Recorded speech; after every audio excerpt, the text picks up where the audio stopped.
بسم اللہ الرحمن الرحیم۔ محترم ناظرین، السلام علیکم۔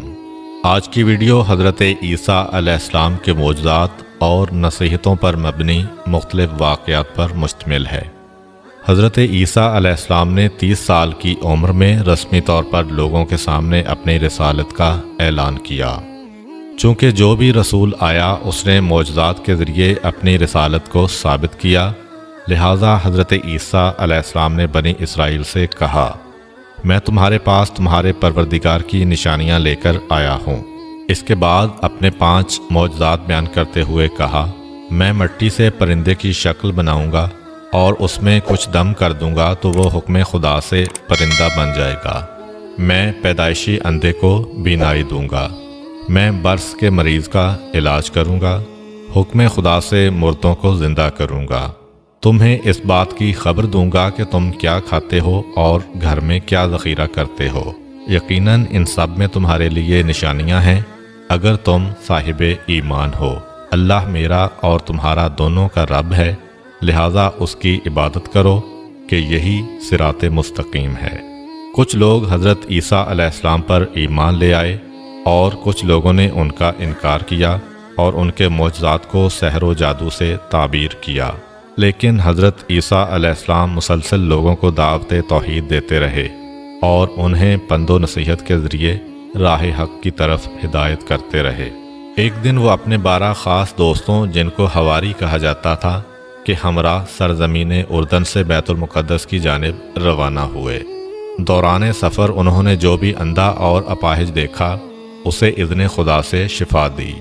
انہوں نے یوں لوگوں کو خدا کی نشانیاں دکھائیں، بت پرستی و انحرافات سے روکا اور خداوند عظیم کی طرف رہنمائی کی۔ حضرت عیسیٰ علیہ السلام کے حواری 12 افراد تھے جو ان کے خاص الخاص دوست تھے اور ان کے ساتھ مخلص تھے، سوائے ایک کے۔ ان حواریوں کے نام یہ تھے: پطرس، اندریاس، یعقوب، یوحنا، فیلوپس، برتلولما، توما، متی، یعقوب بن حلفہ، شمعون، یہودا جو کہ یعقوب کے بھائی تھے، اور یہودا اسخریوتی۔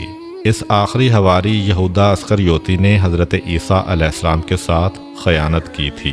اس منافق شخص نے یہودیوں کو حضرت عیسیٰ علیہ السلام کا پتہ بتایا تھا، جس کے بعد وہ حضرت عیسیٰ علیہ السلام کو پکڑ کر لے گئے تھے اور ان کو سولی پر لٹکا دیا تھا۔ لیکن اللہ تعالیٰ نے انہیں زندہ آسمان پر اٹھا لیا تھا، جہاں وہ اب تک زندہ ہیں۔ یہ حواری اگرچہ حضرت عیسیٰ علیہ السلام پر ایمان لے آئے تھے، لیکن یہ لوگ حضرت عیسیٰ علیہ السلام سے آسمانی معجزہ دیکھ کر اپنے دل کو یقین سے سرشار کرنا چاہتے تھے۔ لہٰذا ایک دفعہ انہوں نے حضرت عیسیٰ علیہ السلام کی خدمت میں عرض کیا، کیا آپ کا پروردگار ہمارے لیے آسمانی دسترخوان مہیا کر سکتا ہے؟ ان کے اس مطالبے نے جو شک و شبہ کی بو دے رہا تھا، حضرت عیسیٰ علیہ السلام کو پریشان کر دیا۔ آپ علیہ السلام نے انہیں تنبیہ کرتے ہوئے فرمایا، اگر تم لوگ ایمان لائے ہو تو خدا سے ڈرو۔ حواریوں نے کہا، ہم چاہتے ہیں کہ اس غذا سے کھائیں تاکہ ہمارے دل اطمینان و یقین سے سرشار ہوں اور اچھی طرح جان لیں کہ آپ علیہ السلام نے جو کچھ کہا ہے وہ سچ ہے، تاکہ اس پر گواہی دیں۔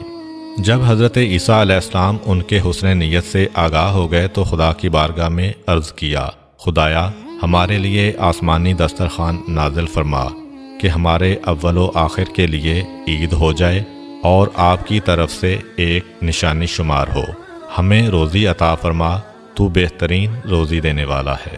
خداوند متعال نے حضرت عیسیٰ علیہ السلام پر وحی نازل فرمائی، میں آپ کے لیے ایسا ہی دسترخوان بھیجتا ہوں، لیکن یہ بات یاد رکھ لیں کہ دسترخوان نازل ہونے کے بعد آپ کی ذمہ داری بڑھ جائے گی۔ اس کے بعد تم میں سے جو بھی انکار کرے گا اس پر ایسا عذاب نازل کروں گا کہ عالمین میں سے کسی پر نہیں کیا ہوگا۔ دسترخوان نازل ہوا، اس کے اندر کچھ روٹیاں اور مچھلیاں تھیں۔ چونکہ وہ بروز اتوار نازل ہوا، لہٰذا انہوں نے اس روز کو روز عید قرار دیا۔ حضرت مسیح علیہ السلام کی ایک دعا میں بھی ہے کہ یہ دسترخوان ہمارے لیے عید کا موجب ہو، یعنی ہمیں ہمارے وجدان اور فطرت کی طرف پلٹائے کہ جو توحید اور ایمان کی اساس پر ہے۔ روایت ہے کہ متعدد بار دسترخوان نازل ہونے کے بعد اللہ تعالیٰ نے حضرت عیسیٰ علیہ السلام پر وحی نازل کی کہ آسمانی دسترخوان فقراء کے لیے بچھائیں، نہ کہ عمراء کے لیے۔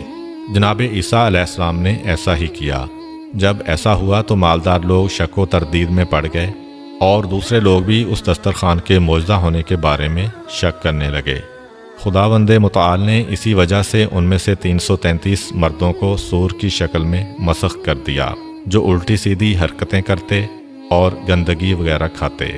ان لوگوں کے رشتہ دار گریہ ازاری کرتے ہوئے حضرت عیسیٰ علیہ السلام کے پاس فریاد لے کر آئے، لیکن 3 روز بعد وہ سب کے سب ہلاک ہو گئے۔ حضرت عیسیٰ علیہ السلام کا تبلیغ دین کے لیے ایک اہم ترین کام سیر و سیاحت تھا۔ آپ علیہ السلام کا ایک دوست تھا جس کا قد چھوٹا تھا۔ وہ ہمیشہ آپ علیہ السلام کے ساتھ نظر آتا تھا۔ ایک سفر میں وہ حضرت عیسیٰ علیہ السلام کے ہمراہ سفر پر روانہ ہوا۔ دونوں چلتے چلتے ایک دریا کے کنارے پہنچے۔ حضرت عیسیٰ علیہ السلام نے یقین خالص سے کہا بسم اللہ، پھر پانی پر چلنا شروع کر دیا۔ اس چھوٹے قد کے شخص نے جب حضرت عیسیٰ علیہ السلام کو پانی پر چلتے دیکھا تو اس نے بھی یقین خالص سے بسم اللہ کہا اور پانی پر چلنا شروع کر دیا۔ وہ چلتے چلتے جب حضرت عیسیٰ علیہ السلام تک پہنچا تو خود پسندی کے جال میں پھنس گیا اور اپنے آپ سے کہنے لگا، یہ عیسیٰ روح اللہ ہیں جو پانی پر چل رہے ہیں اور میں بھی پانی پر چل رہا ہوں۔ فما فضلہ علیہ، پس انہیں مجھ پر کیا فضیلت حاصل ہے۔ اسی لمحہ اس کے پاؤں بے قرار ہوئے اور پانی میں غرق ہونا شروع ہو گیا۔ اس نے فریاد بلند کی، اے روح اللہ، میرا ہاتھ تھام لیں اور مجھے غرق ہونے سے بچا لیں۔ حضرت عیسیٰ علیہ السلام نے اس کا ہاتھ پکڑا، اسے باہر نکالا اور فرمایا، اے دوست، تم نے کیا کہا ہے کہ پانی میں ڈوبنے لگے تھے؟ پست قد دوست نے کہا، میں نے کہا تھا کہ روح اللہ بھی پانی پر چل رہے ہیں اور میں بھی پانی پر چل رہا ہوں، پس ہمارے درمیان کیا فرق ہے؟ یعنی مجھے خود پسندی نے اپنے نرغے میں لے لیا تھا، جس کی سزا مجھے مل گئی ہے۔ حضرت عیسیٰ علیہ السلام نے فرمایا، تم نے خود پسندی کی وجہ سے اپنے آپ کو اس مقام و مرتبہ پر سمجھا جو خدا نے تمہارے لیے قرار نہیں دیا تھا، لہذا تیرے اوپر خدا کا غضب نازل ہوا ہے۔ جو کچھ تم نے کہا ہے اب اس سے توبہ کرو۔ اس شخص نے توبہ کی، اس کے بعد اسے وہی مقام و مرتبہ مل گیا جس پر خدا نے اسے فائز کیا ہوا تھا۔ ایک دن حضرت عیسیٰ علیہ السلام اپنے حواریوں کے ہمراہ سیر و سیاحت کرتے ہوئے ایک گاؤں بلازدہ تک پہنچے۔ کیا دیکھتے ہیں کہ وہاں پر انسان، پرندے اور چرندے سب موت کی نیند سو رہے ہیں۔ حضرت عیسیٰ علیہ السلام نے اپنے ساتھیوں سے فرمایا، معلوم ہوتا ہے کہ یہ سب لوگ عذاب الہی کی وجہ سے موت کے گھاٹ اتر چکے ہیں، کیونکہ اگر وہ یکے بعد دیگرے مرتے تو ضرور ایک دوسرے کو سپرد خاک کرتے۔ حواریوں نے عرض کیا، اے روح خدا، اللہ کی بارگاہ میں درخواست کریں کہ وہ انہیں زندہ کرے تاکہ نازل ہونے والے اس عذاب کی وجہ بیان کریں جس کی زد میں یہ لوگ آئے، تاکہ ہم اس کام سے پرہیز کریں جس کی وجہ سے ان پر یہ عذاب نازل ہوا ہے۔ حضرت عیسیٰ علیہ السلام نے خدا کی بارگاہ میں ان کے زندہ ہونے کی درخواست کی۔ آسمان سے آواز آئی کہ انہیں آواز دیں۔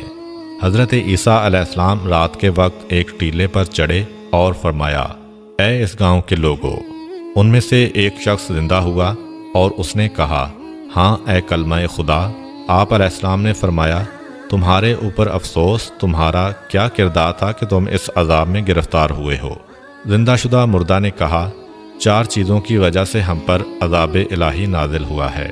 طاغوت یعنی گمراہی کی پرستش، خدا سے کم خوفی اور دنیا سے دل وابستگی، لمبی چوڑی آرزوئیں اور دنیا کے کھیل کود۔ حضرت عیسیٰ علیہ السلام نے پوچھا، تمہارا دل دنیا سے کس قدر وابستہ تھا؟